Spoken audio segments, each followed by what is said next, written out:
Hi geliefdes, hoe gaan het met julle vandag?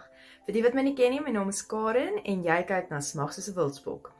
So, ek sê altyd, kom ek gaan 'n kort woord gee, of ek het net 'n kort woord vandag, maar as ek weer sien is 5 minute verby.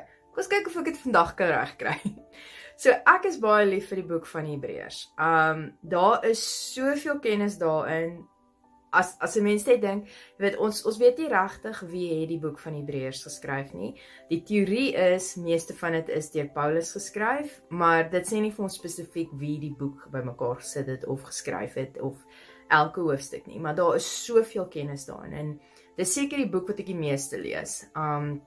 As ek my self weer kan kry in die oggende as ek besig is om reg te maak en ek het nie tyd om fisies met my Bybel te sit nie en veral voordat ek kerk toe gaan, ek moet seker nou bieg, ek doen dit baie voordat ek kerk toe gaan, dan sit ek net die audioboek aan, en ek begin Hebreërs van hoofstuk 1 regdeur tot by 13 te luister, en dis elke keer, as ek na dit luister, of ek dit lees, dan sien ek net iets wat my laat dink oor, wow, hoe wonderlik is die woord van die Here.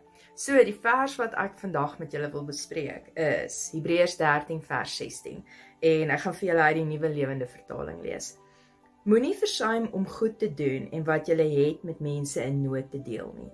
Dit is hierdie soort offers wat God se hart bly maak. Dit gaan dalk nou oor wees goed vir mense in nood, maar ek wil gaan en sê, just be nice. Wanneer laas het jy iets nice vir iemand gedoen, sonder om iets terug te verwag? Kom ons vat die voorbeeld, daar's 'n tannie voor jou in die lyn van Seattle Coffee, en jy sê net vir die ou by die til, luister, dis op my, ek gaan vir haar betaal. En sien net die persoon, sonder om iets terug te verwag. Ja, of wanneer laas het jy net vir jou bure 'n brood gebring, of as jy gebak het, koekies gebak het, of iets met jou bure iets gedeel, nie omdat jy iets wil hê nie, net omdat daai vreugde wat Jesus in jou hart sit, jy wil deel, jy wil net nice wees. Wanneer was jy nice gewees met iemand wat jy van geen kant af ken nie? Ons is nie so nie. En kom ons wees eerlik, as iemand so iets vir jou doen, wat is jou eerste reaksie?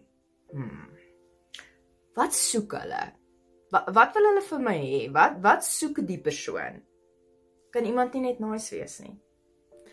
Ek dink ons moet terugkom na hierdie ding toe, wat ons net goed vir mense is, sonder om iets te verwag, want hierdie gaan ook nie dat ek 'n reward van die Here soek. Here, kyk, ek het iets goeds gedoen nie. Notice me, I did something well, I did something good.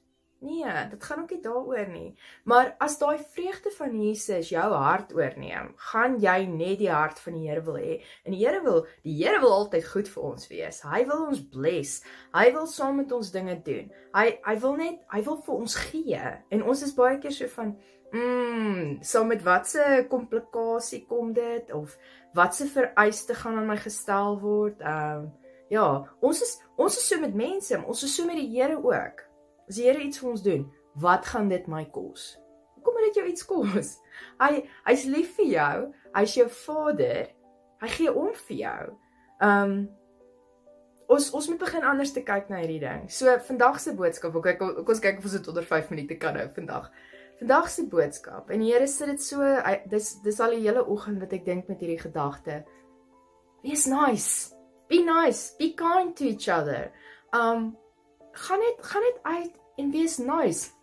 Ek wil julle eintlik amper half challenge en sê, gaan doen dit met iemand wat jy nie ken nie, wat jy van geen kant af ken nie.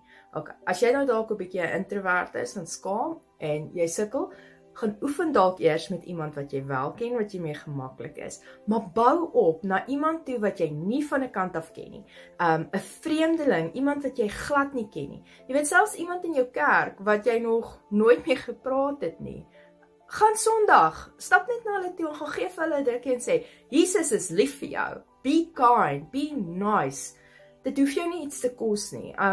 Ek weet in hierdie ekonomiese tyd is dit moeilik, en dit gaan nie altyd goed met almal nie, so as jy nie die finansies het nie, jy het nog steeds drukkies, jy het nog steeds liefde wat jy kan toon, daar's ander maniere om nice te wees. Gaan vind net 'n manier en wees nice vandag. Dis die woord van die Here, wees nice vandag. My geliefdes, laat julle 'n wonderlike dag hê, ons sal weer gesels.